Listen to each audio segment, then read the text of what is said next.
আজকের এখানে উপস্থিত সাংবাদিক, আজকের এখানে উপস্থিত সম্মানিত সাংবাদিক ভাই ও বোনেরা, মানবাধিকার কর্মীগণ, সচেতন নাগরিকবৃন্দ, জালিম ও জুলুমের বিরুদ্ধে এবং ন্যায় ও মাজলুমের পক্ষে দাঁড়ানোর প্রণোদনা থেকে আপনারা যারা আজকের এখানে উপস্থিত হয়েছেন তাদের সকলকে জানাই আন্তরিক শুভেচ্ছা ও মোবারকবাদ।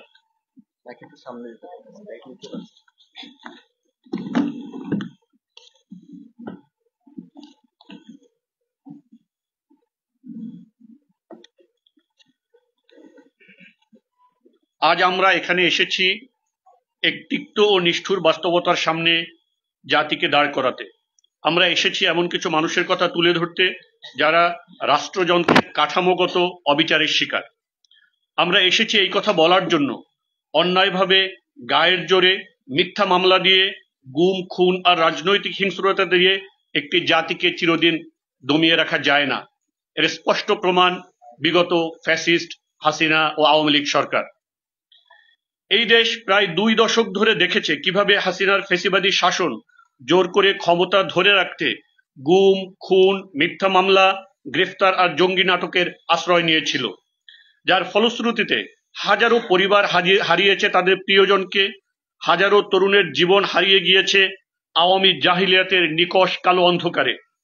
আমরা ভেবেছিলাম জুলাই বিপ্লবের পর এই নির্যাতনের চক্র বন্ধ হবে, মানুষ মুক্তভাবে নিঃশ্বাস ফেলতে পারবে, কিন্তু না। আমরা গভীর উদ্বেগের সাথে লক্ষ্য করছি নতুন সরকার আবারও সেই ফ্যাসিবাদের পুরনো পদ্ধতি ফিরিয়ে আনা শুরু করেছে। আবারও শুরু হয়েছে মিথ্যা জঙ্গি মামলা, আবারও শুরু হয়েছে নিরীহ নির্দোষ মানুষকে চক্রান্তমূলকভাবে অভিযুক্ত করা। আজকের সংবাদ সম্মেলনে আমরা কিছু ভুক্তভোগী ব্যক্তির কথা আপনাদের সামনে তুলে ধরব, যারা সম্পূর্ণ নির্দোষ হওয়া সত্ত্বেও তাদেরকে সম্পূর্ণ মিথ্যা জঙ্গি মামলায় অভিযুক্ত করা হয়েছে। আপনারা জানেন এই অভিযোগ দায়েরকে প্রাথমিকভাবে একটি সাধারণ ব্যাপার মনে হলেও এটাই হলো মানুষকে না মানুষ বানানোর প্রথম ধাপ। এই প্রক্রিয়ার মধ্য দিয়েই একজন নিরপরাধ মানুষকে রাষ্ট্রীয়ভাবে হত্যাযোগ্য করে তোলার নিষ্ঠুর ও নির্মম বৈধতা উৎপাদন করা হয়। আমরা মনে করি এটা শুধু কোনো একজন ব্যক্তির বিষয় নয়, কোনো একটি দলের নয়, এটা পুরা জাতির নিরাপত্তা ও গোটা রাষ্ট্রের ন্যায় বিচারের প্রশ্ন। আমরা এখানে কোনো রাজনীতি কিংবা কোনো চক্রান্ত করতে আসিনি। আমরা এসেছি সত্যের পক্ষে দাঁড়াতে, নিপীড়িত মানুষের নিরাপত্তা রক্ষার পক্ষে আওয়াজ তুলতে। আমরা আগেও বিভিন্ন সভা সেমিনারে বলে এসেছি যে ফ্যাসিস্টের রেখে যাওয়া আমলাতন্ত্র, প্রশাসন, ফ্যাসিস্টের পক্ষে বয়ান নির্মাণকারী মিডিয়া ও ফ্যাসিস্টের জুলুম সরেজমিনে কার্যকরকারী বিভিন্ন সশস্ত্র বাহিনীগুলোকে বহাল তবিয়তে রেখে কখনো এদেশের মানুষের মুক্তি আসতে পারে না। আপনাদের সকলের কাছে আমরা অনুরোধ জানাই, আপনারা এই অন্যায়ের বিরুদ্ধে আওয়াজ উচ্চকিত করুন, কলম ও কিবোর্ড ধরুন, আপনাদের ক্যামেরাগুলো চালু করুন এবং জাতিকে জানিয়ে দিন মুক্তির মুখোশের নিচে কিভাবে আবারও ফ্যাসিস্টের চেহারা ফিরে আসছে। আল্লাহ আমাদের সহায় হন এবং আমাদের জাতিকে হক ও ইনসাফের পক্ষে পরিচালিত করুন। আমি এই পর্যায়ে মিথ্যা মামলার ভুক্তভোগী জনাব আসিফ আদনান সাহেবকে তার গুরুত্বপূর্ণ বক্তব্য পেশ করার জন্য অনুরোধ করছি।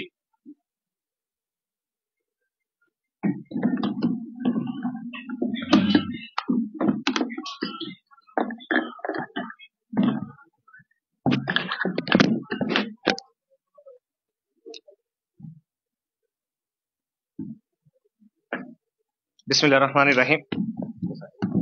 বিসমিল্লাহির রহমানির রহিম। ইন্নাল হামদুলিল্লাহ ওয়াসসালাতু ওয়াসসালামু আলা রাসূলিল্লাহ ওয়া আলা আলিহি ওয়া সাহবিহি ওয়া সাল্লামা তাসলিমান কাসীরা, আম্মা বাদ।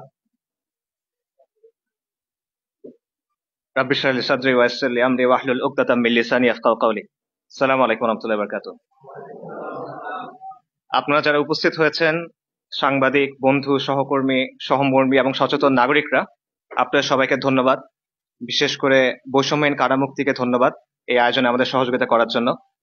আমরা এখানে একটা গুরুত্বপূর্ণ বিষয়ের প্রতি অ্যাটেনশন ড্র করার জন্য এসেছি। বিষয়টি একদিকে আমাদের ব্যক্তিগত নিরাপত্তা এবং সম্মানের সাথে জড়িত, কিন্তু অন্যদিকে এটার আরো বড় একটা পরিসর আছে, আর বড় একটা অ্যাসপেক্ট আছে। কারণ এখানে এমন কিছু বিষয় যুক্ত যেগুলো এক বা দুজন ব্যক্তির প্রশ্ন না, বরং পুরো দেশ এবং জাতির জন্য গভীরভাবে উদ্বেগজনক। গত 15 জুলাই 2025-এ নিউজ পোর্টালের প্রতিবেদনের সূত্রে আমরা জানতে পারি যে একটি তথাকথিত জঙ্গি মামলায় পলাতক আসামি হিসেবে আমাদের নাম জাকারিয়া মাসুদ এবং আমার নাম আসিফ আদনান যুক্ত করা হয়েছে। একই সাথে বিশিষ্ট বক্তা এবং আলেম মাওলানা রেজাউল করিম আবরারের নামও সেখানে যুক্ত করা হয়েছে এবং এই মামলাটি দায়ের করেছে অ্যান্টি টেরোরিজম ইউনিট, ATU। আমরা প্রকাশ্যে চলাফেরা করছি, সেমিনার করছি, বিভিন্ন সামাজিক কাজ করছি, আর আমাদেরকে বলা হচ্ছে পলাতক আসামি। এই ধরনের অভিযোগ একই সাথে হাস্যকর এবং অত্যন্ত দুঃখজনক। আমরা স্পষ্টভাবে জানাচ্ছি এই অভিযোগ মিথ্যা, ভিত্তিহীন এবং রাজনৈতিক উদ্দেশ্য প্রণোদিত। মামলার অভিযোগে যেসব বিষয় উল্লেখ আছে তার সাথে আমাদের সরাসরি বা প্রত্যক্ষ বা পরোক্ষ কোনো ধরনের সম্পর্ক নেই। আমরা কোনো অপরাধমূলক কর্মকাণ্ডে জড়িত নই। আমি একজন লেখক, রিসার্চার, অ্যাক্টিভিস্ট এবং পাবলিক স্পিকার। জাকারিয়া মাসুদ একজন জনপ্রিয় লেখক ও দায়ী। রেজাউল করিম আবরার একজন জনপ্রিয় বক্তা এবং বিশিষ্ট আলেম। আমাদের সমস্ত কাজ, লেখালেখি, বক্তব্য, কার্যক্রম পাবলিক ডোমেইনে বিদ্যমান। আমরা বিশ্বাস করি উদ্দেশ্য প্রণোদিতভাবে আমাদের নাম এই মামলায় জড়ানো হয়েছে শুধুমাত্র আমাদের ইসলামী আদর্শ এবং চিন্তার কারণে। আমরা বরাবরই দ্বীন ইসলামের স্বার্থ এবং দেশের প্রশ্নে সোচ্চার থেকেছি। দেশি, বিদেশি ও আঞ্চলিক নানা নেফেরিয়াস এজেন্ডার বিরুদ্ধে আমরা কথা বলেছি, সমালোচনা করেছি এবং এই কারণেই দেশি, বিদেশি এবং প্রতিবেশী বিভিন্ন গোষ্ঠী আমাদেরকে অপছন্দ করতে পারে এবং এটা একটা ফ্যাক্টর হতে পারে এখানে। এছাড়া আপনারা জানেন বাংলাদেশে বর্তমানে জাতিসংঘের মানবাধিকার বিষয়ক অফিস খোলার প্রক্রিয়া চলছে। এই পদক্ষেপের অনেকেই বিরোধিতা করেছেন, প্রতিবাদ করেছেন, তবে প্রতিবাদের সবচেয়ে বেশি সোচ্চার এবং সক্রিয় অবস্থান ছিল এবং আছে ইসলামপন্থীদের।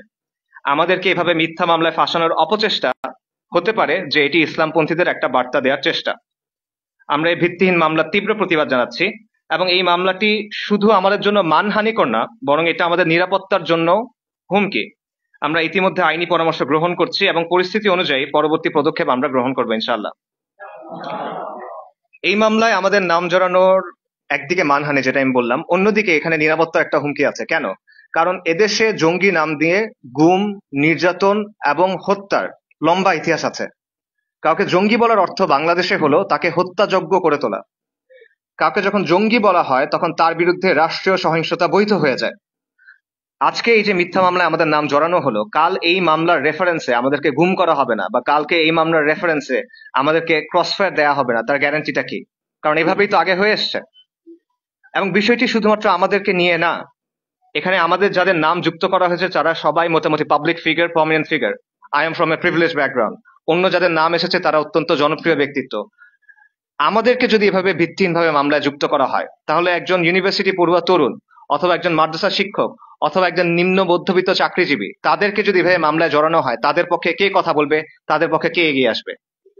এবং এভাবে একবার দিয়ে মামলা দেওয়ার, হয়রানি করার এবং দমন করার প্রচলন শুরু হলে সেটা কেবল ইসলামপন্থীদের মধ্যে সীমাবদ্ধ থাকবে না, বরং একসময় সেটা সব ধরনের ভিন্নমতকে দমন করার জন্য ব্যবহার করা হবে, যেমনটা আওয়ামী জাহেলিয়াতের সময় আমরা দেখেছি।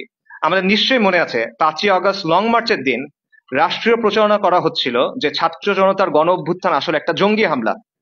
প্রত্যেকের মোবাইল ফোনে SMS পাঠিয়ে বলা হচ্ছিল বাইরে জঙ্গি হামলা। তো শুরুটা হয়েছিল ইসলামপন্থীদের দিয়ে এবং আবারও ইসলামপন্থীদের দিয়ে এই দমনপীড়ন শুরুর পায়তারা চলছে বলে আমরা আশঙ্কা করছি।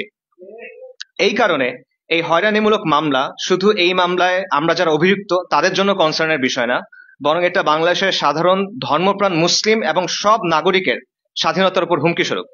এই কারণে আমরা মনে করি সকলেরই এই বিষয়টি নিয়ে সোচ্চার হওয়া প্রয়োজন। এবং এই ধরনের অপপ্রচার নতুন না, এই গল্প পুরনো। আওয়ামী জাহিলিয়াতের সময় হাসিনার আজ্ঞাবহ বিভিন্ন বাহিনী এই ধরনের বানোয়াট অভিযোগে অসংখ্য নাগরিকের উপর জুলুম এবং অত্যাচার করেছে। মন গড়া মামলা দিয়ে অনেক মানুষের জীবন এবং সম্মান ধূলিসাৎ করা হয়েছে। অনেক ইসলামী ব্যক্তিত্ব এবং সাধারণ নাগরিক আয়নাঘরে গুম হয়েছেন, ক্রসফায়ারের শিকার হয়েছেন। শেখ হাসিনার শাসনামলে আমরা ফলস ফ্ল্যাগ অপারেশনের ভয়ঙ্কর নজির দেখেছি। দেখা গেছে দারিদ্র্যপীড়িত সাধারণ মানুষ, পথের রিক্সা চালক, দিনমজুর, শিক্ষার্থী কিংবা গার্মেন্টস কর্মীকেও সন্ত্রাস বিরোধী অভিযানের নামে গুম করা হয়েছে।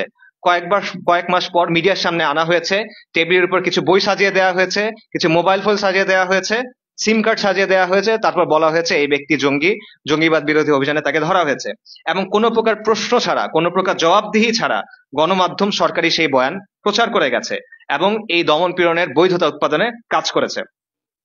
এখন আমরা দেখতে পাচ্ছি যে হাসিনার সময় যে চমকপ্রদ সেন্সেশনাল জঙ্গি অভিযান ছিল তার অনেকগুলোই ছিল নাটক, এবং এই ঘটনাগুলো ব্যবহার করে একদিকে হাসিনা রিজিম বিদেশিদের কাছ থেকে, বিশেষ করে পশ্চিমীদের কাছ থেকে বৈধতা অর্জন করত, অন্যদিকে জঙ্গিবাদ দমনের নামে এখানে এক ধরনের ব্যবসা গড়ে উঠেছিল, এখানে এক ধরনের ইন্ডাস্ট্রি গড়ে উঠেছিল। জঙ্গিবাদ দমনে পশ্চিমারা ফান্ডিং দিত, সেই ফান্ড থেকে বিভিন্ন এজেন্সি উপকৃত হতো, সরকার উপকৃত হতো, এবং ইনফ্যাক্ট অনেক সাংবাদিকও হয়তো বা এই নেক্সাসের সাথে জড়িত ছিল। এবং এই কারণে আমরা দেখেছি যে কোনো দল বা কোনো সংগঠনের সাথে বিন্দুমাত্র সম্পর্ক নাই এমন মানুষকে ধরে অমুক তমুক দলের আমির বানিয়ে দেওয়া হয়েছে। ফেসবুকে নিছক একটা পোস্ট করা হয়েছে, এজন্য মফস্বলের একটা কিশোর কিংবা প্রত্যন্ত গ্রামের কিশোরীকে পর্যন্ত ধরে এনে বলা হয়েছে সে অমুক তমুক জঙ্গি সংগঠনের তমুক শাখার প্রধান, এবং এভাবে ধরে এনে পিটিয়ে আধমরা করে 164 ধারায় জবানবন্দি নেওয়া হয়েছে। যারা জবানবন্দি দিতে রাজি হননি তাদের বাবা, ভাই কিংবা স্ত্রীকে উঠিয়ে এনে নির্যাতন করে জবানবন্দি দিতে বাধ্য করা হয়েছে। তারপর সেই জবানবন্দির ভিত্তিতে, বানোয়াট জবানবন্দির ভিত্তিতে রায় হয়ে গেছে, কারো ফাঁসি হয়েছে, কারো যাবজ্জীবন হয়েছে। এগুলো বাস্তবতা, এবং তারা এখনো জেলে পড়ে পচে মরছেন, ঢুকছেন। জঙ্গি মামলার নামে পর্দানসীন মুসলিম নারীদের সেক্সুয়াল অ্যাবিউজ করা হয়েছে, রেপ করা হয়েছে, মধ্যযুগীয় কায়দায় নির্যাতন করা হয়েছে, এবং এর প্রমাণ আমরা দেখেছি গুম কমিশনের রিপোর্টে, আয়নাঘরের তদন্তে, এবং জুলাই পরবর্তী অসংখ্য বস্তুনিষ্ঠ অনুসন্ধানী প্রতিবেদনে।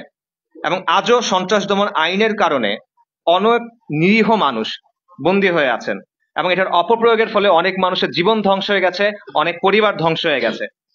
এছাড়া আমরা দেখেছি যে জঙ্গিবাদ দমনের নামে কতিপয় স্বার্থান্বেষী মহলের পরিচালিত তথাকথিত গবেষণার ভিত্তিতে দাড়ি টুপি পরা, টাকনুর উপর কাপড় রাখা, বা ইসলামী বই পড়ার মতো ফোন ধরে সালাম দেওয়া, যাবার সময় আল্লাহ হাফেজ বলা, এই কথাগুলোকে পর্যন্ত উগ্রবাদের লক্ষণ হিসেবে উপস্থাপন করা হয়েছে, এবং এগুলো রীতিমতো বিজ্ঞাপন দিয়ে টেলিভিশনে এবং প্রিন্ট মিডিয়াতে ছাপানো হয়েছে।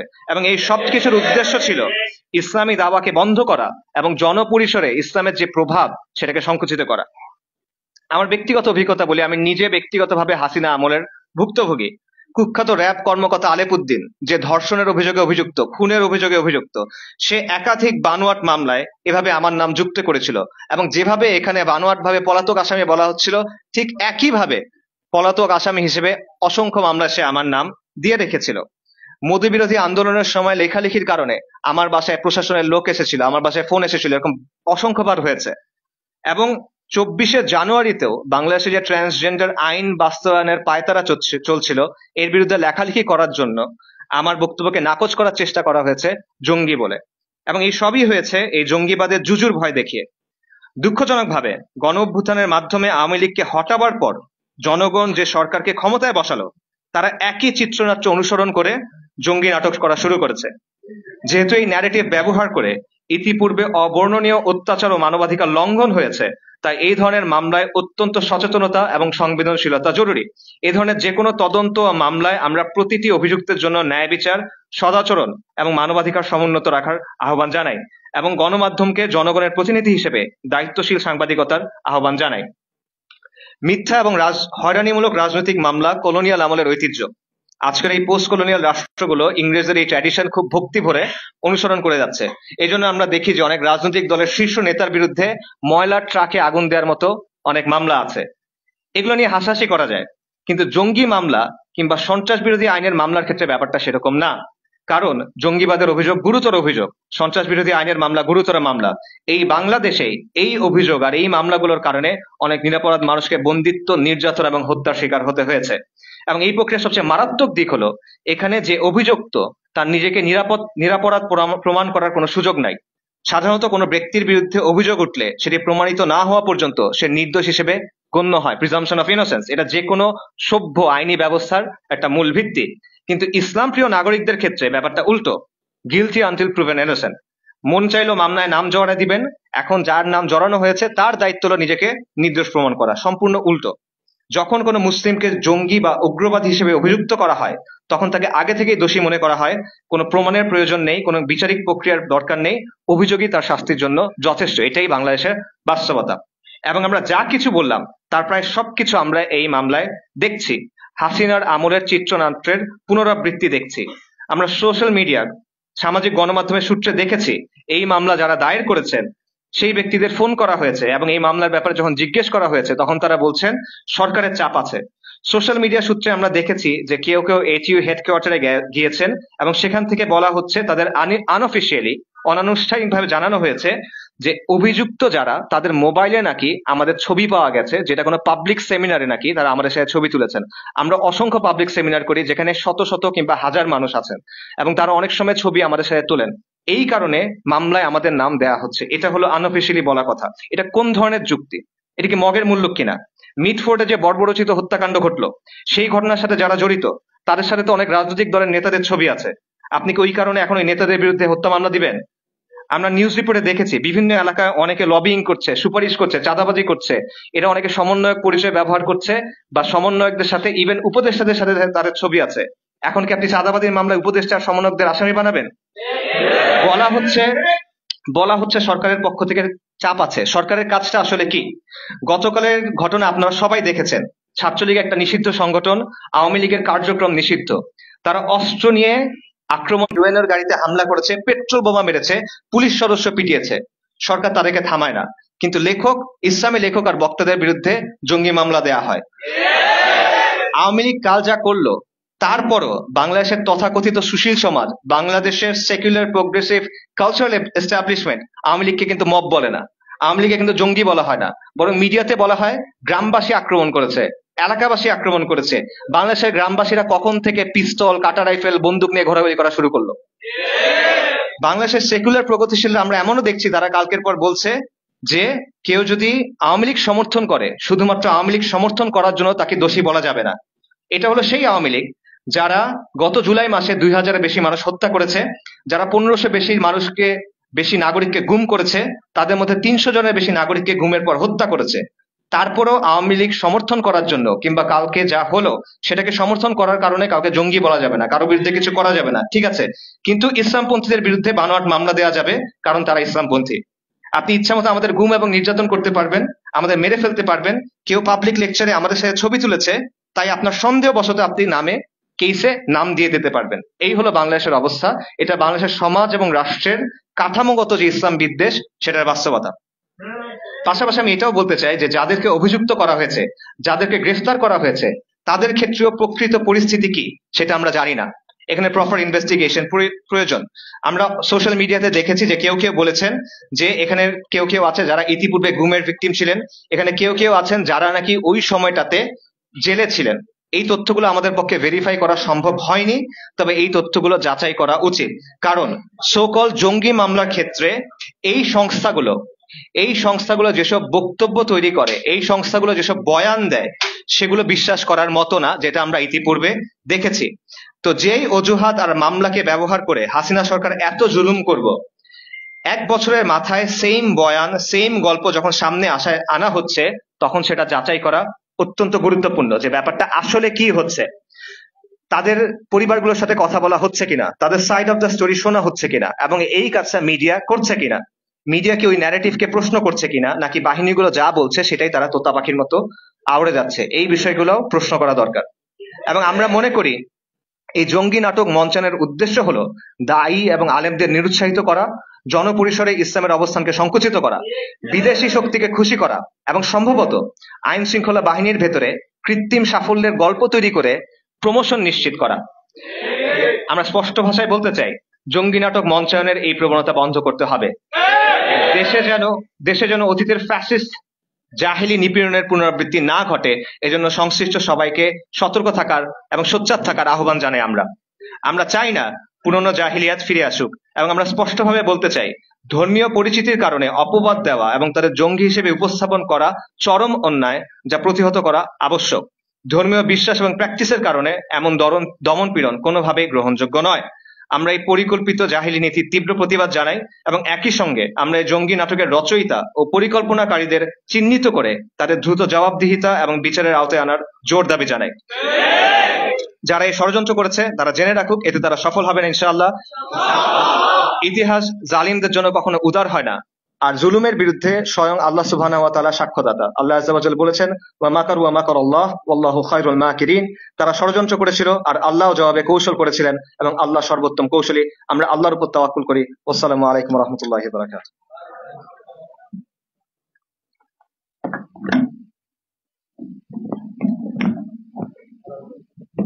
এ পর্যায়ে বক্তব্য রাখবেন এই ঘটনার অন্য একজন ভুক্তভোগী জাকারিয়া মাসুদ, জনাব জাকারিয়া মাসুদ।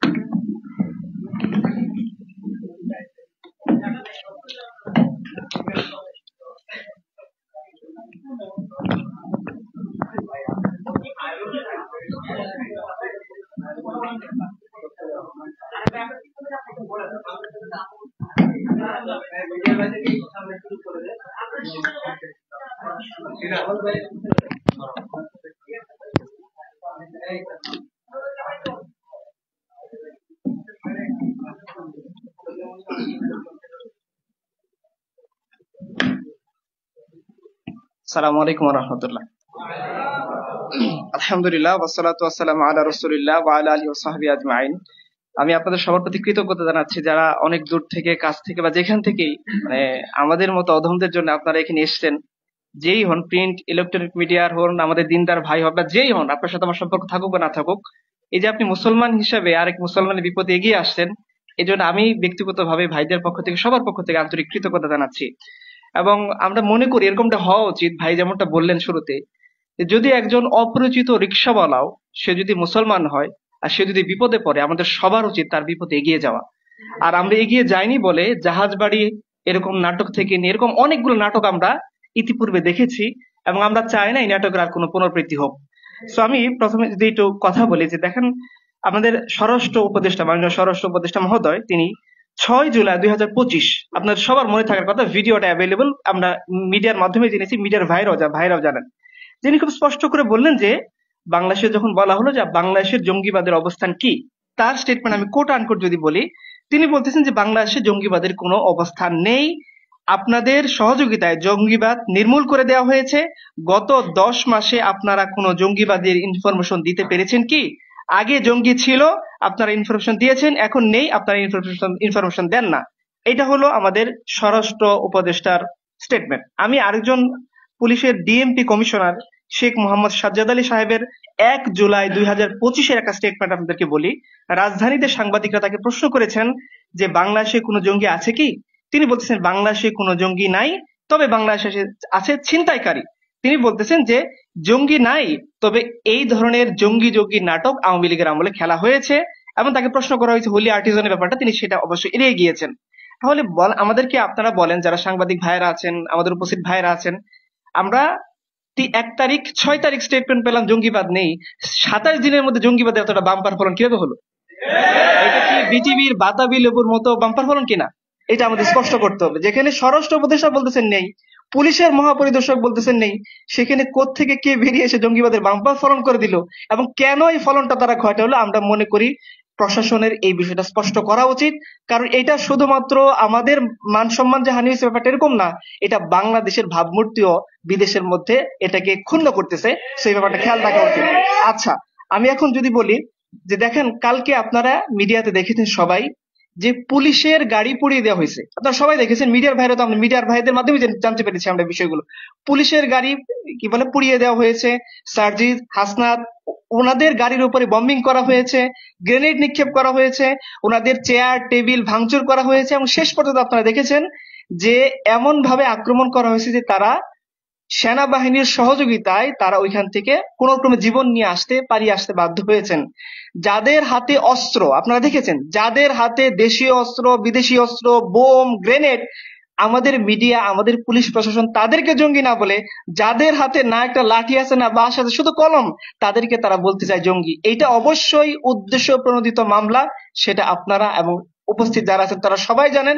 এবং এটার একমাত্র অপরাধ হচ্ছে প্রচলিত কাঠামোকে চ্যালেঞ্জ করে সেখানে শরিয়ার কথা বলা এবং বিদেশি প্রভুদের চোখ রাঙানিকে বন্ধ করে এই দেশকে বিদেশি ভিনদেশি প্রভুদের হাত থেকে মুক্ত রেখে স্বাধীন বাংলাদেশের কল্পনা করা, আমরা মনে করি সেটাই আমাদের অপরাধ।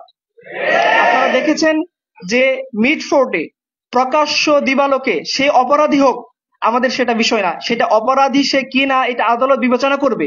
কিন্তু সে অপরাধী না না অপরাধী এইটা বিবেচনা না করেই তাকে প্রকাশ্য দিবালোকে ইট দিয়ে মাথা থেতলে হত্যা করা হয়েছে, কিন্তু আমরা মিডিয়াতে দেখিনি এই নিকৃষ্ট কাজের জন্য তাকে জঙ্গিবাদী তকমা দেওয়া হয়েছে।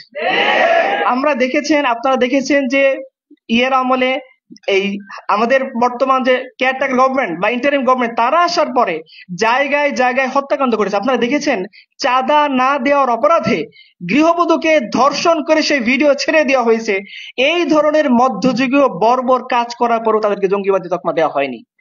আপনারা দেখেছেন গাড়ি থামিয়ে ছিনতাইয়ের নামে মানুষকে নিয়ে পিটিয়ে হাত পা গুড়িয়ে দেওয়া হচ্ছে, কিন্তু এই ধরনের সন্ত্রাসী কার্যক্রমের পরেও তাদেরকে জঙ্গিবাদের তকমা দেওয়া হচ্ছে না। সেইখানে আমরা যারা পাবলিক স্পেয়ারে কাজ করি, ইসলামের কথা বলি, সোশ্যাল প্রবলেম নিয়ে কাজ করি, সামাজিক সমস্যা নিয়ে কাজ করি এবং দিনে দুপুরে যাতায়াত করি, তাদেরকে মামলার এজাহারের মধ্যে লেখা হচ্ছে আমরা নাকি পলাতক আসামি। আমি মনে করি এর চেয়ে বড় নাটক আর কিছুই হতে পারে না। আপনারা দেখেছেন যে আমাদের পুলিশের যিনি মামলা করেছেন আব্দুল মান্নান সাহেব, তার সবকিছু ডিটেলস ওই মামলার এজাহারের মধ্যে আছে, আপনারা দেখে নেবেন। তাকে যখন প্রশ্ন করা হলো, আমাদের ভাইয়েরা অনেকে প্রশ্ন করেছেন, গিয়েছেন সরাসরি ফোন কলে মুফতি শামসুজ্জোহা আসরাফি সাহেব এবং আর অনেকে কথা বলেছেন। তাকে জিজ্ঞাসা করা হয়েছে আপনি তাদেরকে চেনেন? বলে আমি চিনি না। এই জন্য আপনারা মামলার এজাহারটা আমাদের কাছে আছে, কেউ চাইলে নিতে পারবেন। পিতা অজ্ঞাত, সাং অজ্ঞাত, জেলা অজ্ঞাত, উপজেলা অজ্ঞাত।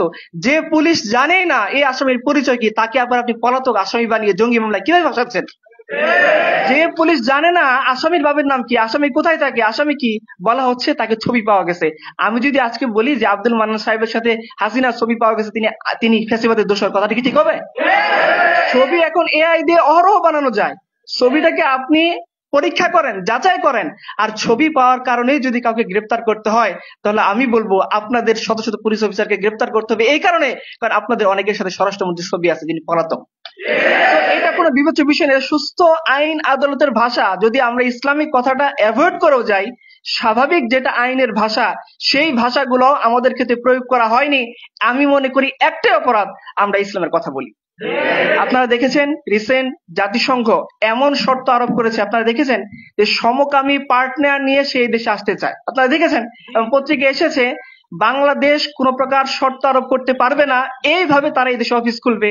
এই নিয়ে আমাদের মাননীয় উপদেষ্টা মহোদয়ের মধ্যে একটু দোনোমনো চলতেছে, তার অনুমোদন দেওয়ার পরে সেই সমঝোতা চুক্তিতে সই করবেন কিনা এই নিয়ে তারাও দ্বিধাদ্বন্দ্বের মধ্যে আছে, যেখানে আমাদের স্বয়ং উপদেষ্টারা দ্বিধাদ্বন্দ্বের মধ্যে আছেন। এবং বাণিজ্য উপদেষ্টা বিষয়টা আপনারা দেখেছেন, তিনি বলতেছে যে এমন চুক্তি হয়েছে আমাদের প্রকাশ করা যাবে না। সো আমি মনে করি সামগ্রিক বিষয় নিয়ে রাষ্ট্রীয় জুলুম বলেন, সামাজিক জুলুম বলেন, পারিবারিক জুলুম বলেন, সব ক্ষেত্রে ইসলামপন্থীরা সবার আগে থাকে।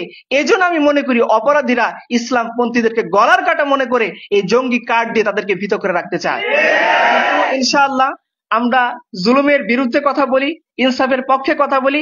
এই জঙ্গি জুজুর ভয় দেখে আমাদের কার্যক্রমকে স্তব্ধ করা যাবে না। ইনশাআল্লাহ আমরা ন্যায়ের কথা বলবো। যেভাবে আমরা জুলাই বিপ্লবে অংশ নিয়েছিলাম, এইভাবে আমরা অন্যায় বিরুদ্ধে প্রত্যেকটি জায়গায় আমরা সামনের সাথে থাকবো ইনশাআল্লাহ। সেক্ষেত্রে আমরা দেখবো না আমাদেরকে কি ট্যাগ দেওয়া হয়েছে, কারণ সমাজের মানুষ জানে বন্যার্ত অবস্থায় ইসলামপন্থীরা আগে এগিয়ে যায়, কেউ ধর্ষিত হলে ইসলামপন্থীরা আগে এগিয়ে যায়, কেউ বিনা কারণে মামলাগ্রস্ত হলে ইসলামপন্থীরা আগে এগিয়ে যায়। এইভাবে ইসলামপন্থীরা নিজেদের জীবনে রিস্ক নিয়ে হলেও এই কওম, এই জমিন, এই দেশের সার্বভৌমত্বের জন্য তারা কাজ করে যাবে ইনশাআল্লাহ। শেষ করে দিচ্ছি আমি এটা যে আপনারা জানেন যে জঙ্গিবাদ যদি বিষয়টা এতটাই যেভাবে প্রচার করা হচ্ছে এরকম ছিল, 5ই আগস্টের পর থেকে দেশ সবচেয়ে বেশি নাজুক অবস্থার মধ্যে ছিল। দেশে আইন শৃঙ্খলা বাহিনী ছিল না, থানাগুলোর অবস্থা ভালো ছিল না, অস্ত্রগুলো লুট হয়ে গিয়েছিল। যদি সত্যিকার অর্থে জঙ্গি জুজু বলে কিছু থাকতো তাহলে ওই সময় তারা আক্রমণ করতো। সো তারা যেহেতু নাই, স্বরাষ্ট্র উপদেষ্টা বলেছেন, পুলিশের পরিদর্শক সাহেব বলেছেন, সো এই ধরনের নাটক আর পুনরাবৃত্তি না হোক। এই ধরনের নাটকের বলি হয়ে জাহাজবাড়ি হত্যাকাণ্ডের মাধ্যমে কিংবা আর কোন হত্যাকাণ্ডের মাধ্যমে কেউ গুম না হোক, কারো ওয়াইফ রেপ না হোক, এবং কেউ অন্যায়ভাবে এইভাবে অজ্ঞাত মামলার চাক্ষুষ মানুষকে পলাতক আসামি বানিয়ে কারো মানহানি না করা হোক, আমরা এটা তীব্র দাবি জানাচ্ছি। যদি এইটা অবিলম্বে এইটার বিরুদ্ধে ভালো কোন ধরনের অ্যাকশন আমাদের স্বরাষ্ট্র মন্ত্রণালয়, আমাদের পুলিশ প্রশাসন থেকে না নেওয়া হয়, তাহলে ইনশাআল্লাহ আমরা এই মানহানির বিরুদ্ধে আরো বড় ধরনের একটা পদক্ষেপ গ্রহণ করব। আল্লাহ তাআলা আমাদের সবাইকে তৌফিক দান করুন। সেই সাথে আমি আমাদের ভাইদের বলবো, আপনারা এগুলো দেখে কখনো ভয় পাবেন না। আপনারা ন্যায়ের পক্ষে থাকবেন, জুলুমের বিরুদ্ধে থাকবেন। যেখানেই হোক আমাদের বুঝাইতে হবে যে আমাদের ইসলাম আমাদেরকে এমন আইডিওলজি দেয় যে কখনো জালিমকে দেখে ভয় পায় না, বরঞ্চ জালিমের চোখে চোখ রেখে বলতে পারে যে তুমি এটা অপরাধ করেছো, অন্যায় করেছো। এবং যে ইসলামপন্থীরা হাসিনা রেজিমের আমলে চরম জুলুম সহ্য করে তারা এই শাসনের সামনে মাথা উঁচু করে দাঁড়িয়েছিল, আমরা আশা করি ইন ফিউচারে যদি আরো বড় জুলুম আসে আমরা সেই জুলুমের সামনেও মাথা উঁচু করে দাঁড়িয়ে আমরা আমাদের আইডিওলজির কথা বলেই যাব। আল্লাহ আমাদের তৌফিক দান করুন। ওয়া আখিরু দাওয়ানা আলহামদুলিল্লাহি রাব্বিল আলামিন।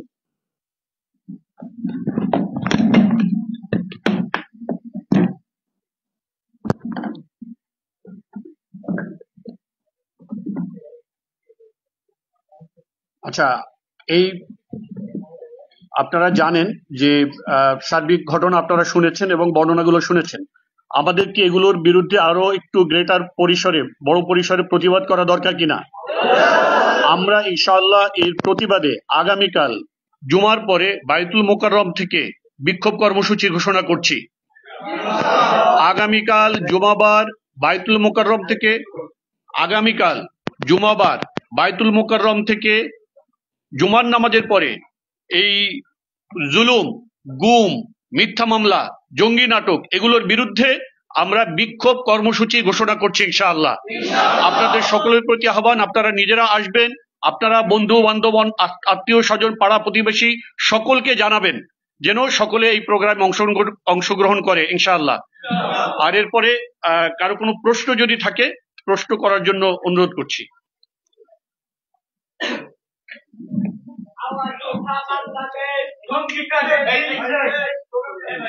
কারো কোনো প্রশ্ন আছে কিনা? সাংবাদিকদের বর্ণ কারো কোনো প্রশ্ন আছে কিনা?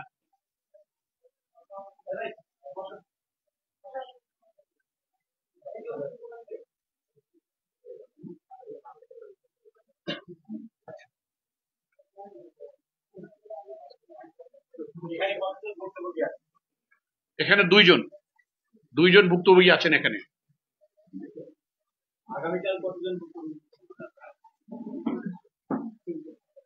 বিক্ষোভে হ্যাঁ উনিও থাকবেন। 3 জনের মামলায় যাদের নাম দেওয়া হয়েছে, যারা বাইরে আছেন আশা করি তাদের সকলেই থাকবেন ইনশাআল্লাহ।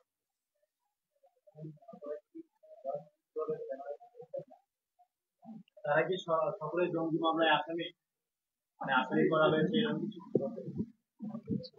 আমার কাছে আনতে হবে। তাদেরকে কি গ্রেফতার করা হয়েছিল কিনা?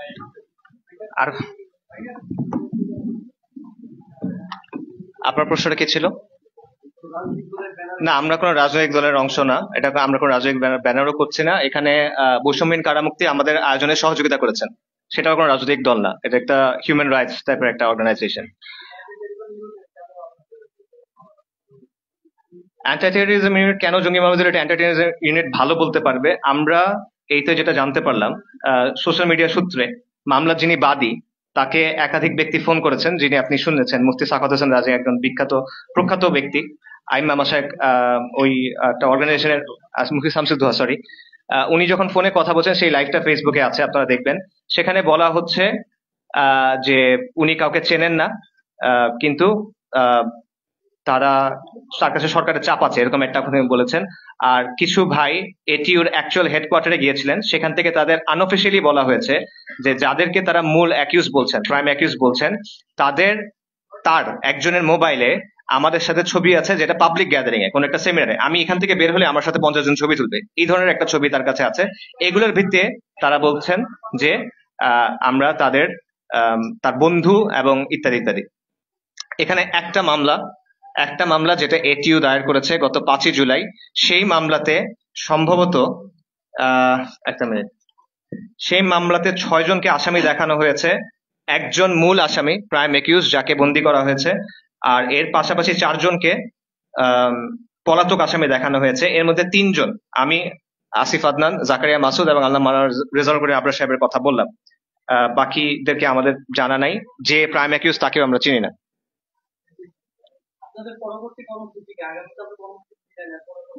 এটা আমরা আগামীকালের পর ঠিক করবো ইনশাল্লাহ। এটা আমরা সোশ্যাল মিডিয়া সূত্রে জানতে পেরেছি, আমরা নিজেরা তাদের কারোর সাথে কথা বলিনি। সোশ্যাল মিডিয়া সূত্রে 2টা আলাদা আলাদা কনভারসেশন। একটা হলো যিনি এই মামলার বাদী সম্ভবত তার নাম আব্দুল মান্নান সাহেব, তার সাথে একজন কথা বলেছেন। আরেকটা হলো অ্যান্টি টেরোরিজম ইউনিটের যে হেডকোয়ার্টার ছিল সেটা সম্ভবত বাড়িধারাতে, সেখানে কথা বলা হয়েছে। কিন্তু কার সাথে এক্স্যাক্টলি কথা বলছে সেটা আমরা জানি না, কারণ এটা আমরা নিজেরা করিনি, এটা ফেসবুকে যে লাইভ হয়েছে সেটার সূত্রে আমরা বলছি। এটা চাইলে আপনারাও যাচাই করতে পারেন, এটা ফার্স্ট হ্যান্ড ইনফরমেশন না। আমরা এখন আমাদের আইনজীবীর সাথে কথা বলছি, ইনশাল্লাহ আমরা তাদের সাথে কথা বলে ঠিক করবো।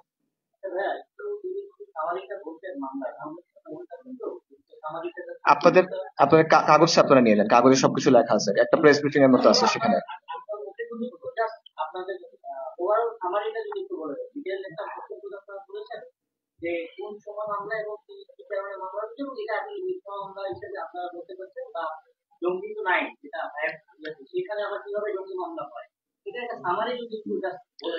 এটা সামারি হলো, গত 15 জুলাই আমরা নিউজ পোর্টালের সূত্রে জানতে পারি যে একটা তথাকথিত জঙ্গি মামলায় আমাদেরকে পলাতক আসামি হিসেবে নাম দেওয়া হয়েছে।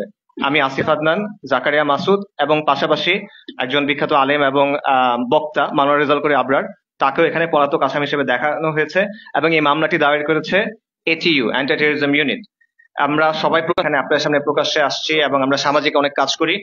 আমাদেরকে পলাতক আসামি বলা হচ্ছে, এটা অত্যন্ত হাস্যকর বিষয় এবং আমরা স্পষ্টভাবে জানাচ্ছি এই অভিযোগটা মিথ্যা, ভিত্তিহীন, রাজনৈতিক উদ্দেশ্য প্রণোদিত এবং মামলার অভিযোগে যে বিষয়গুলো উল্লেখ আছে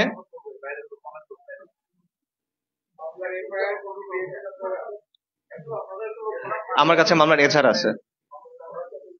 সাভার থানা উপজেলা সাভার নং 17/481। আমরা স্পষ্টভাবে জানাচ্ছি এই অভিযোগ মিথ্যা, ভিত্তিহীন এবং রাজনৈতিক উদ্দেশ্য প্রণোদিত। মামলার অভিযোগে যেসব বিষয় উল্লেখ আছে তার সাথে আমাদের সরাসরি বা পরোক্ষ কোনো সম্পর্ক নেই। আমরা কোনো অপরাধমূলক কর্মকাণ্ডে জড়িত না। আমি একজন লেখক, গবেষক, অ্যাক্টিভিস্ট এবং পাবলিক স্পিকার জাকারিয়া মাসুদ। অভিযোগ হলো যাকে বন্দী করা হয়েছে তার বিরুদ্ধে অভিযোগ হলো সন্ত্রাস বিরোধী আইনে তার বিরুদ্ধে মামলা করা হয়েছে এবং সেখানে বলা হচ্ছে সে আমাদের বন্ধু এবং সে আমাদের সাথে কন্টেন্ট আদান প্রদান করেছে। এই ব্যক্তিকে আমরা চিনি না এবং কন্টেন্ট আদান প্রদানের কোনো প্রশ্ন আসে না, পুরো ব্যাপারটা ভিত্তিহীন এবং মিথ্যা। এবং আমরা মনে করি আমরা যে আদর্শ ধারণ করি, আমরা দেশের স্বার্থে, দিনের স্বার্থে যে অবস্থানগুলো নেই, সেই কারণেই উদ্দেশ্য প্রণোদিতভাবে হয়রানি করার জন্য আমাদের এখানে যুক্ত করা হয়েছে। ধন্যবাদ। না, 5 তারিখ মামলা করা হয়েছে, 15 তারিখ এটা নিউজ মিডিয়াতে এসেছে, এর মাঝে আমাদের সাথে কোনো যোগাযোগ করা হয়নি।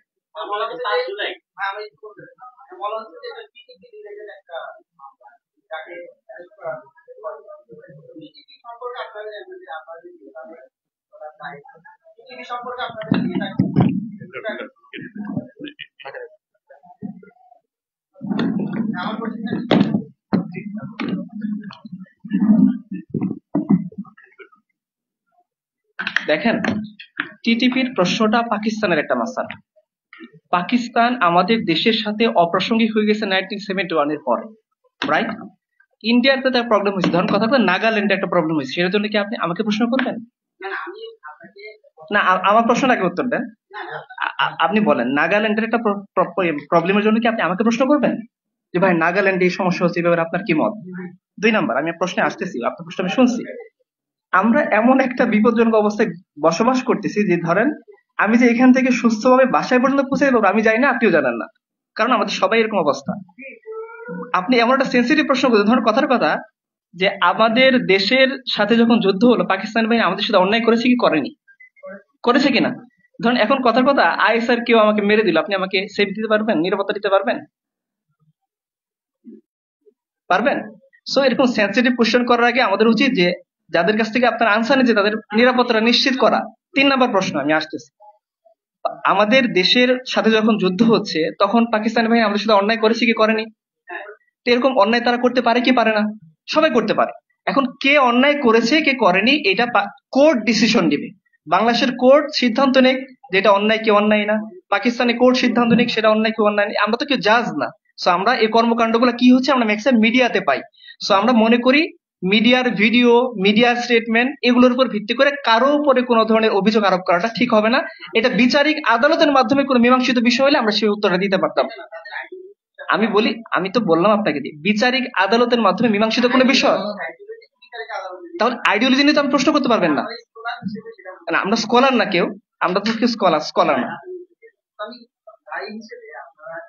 দায়ীর মাসালা ফয়সালা দেওয়া না, দায়ীর মাসালা হলো আপনি কোন মিডিয়া কোন মিডিয়া থেকে চ্যানেল আসছে? আচ্ছা, ডিসেন্ট থেকে আসছে। না, আমরা তাদেরকে কিভাবে দেখি? আমরা তাদের শুধু মিডিয়াতে দেখি। ওকে,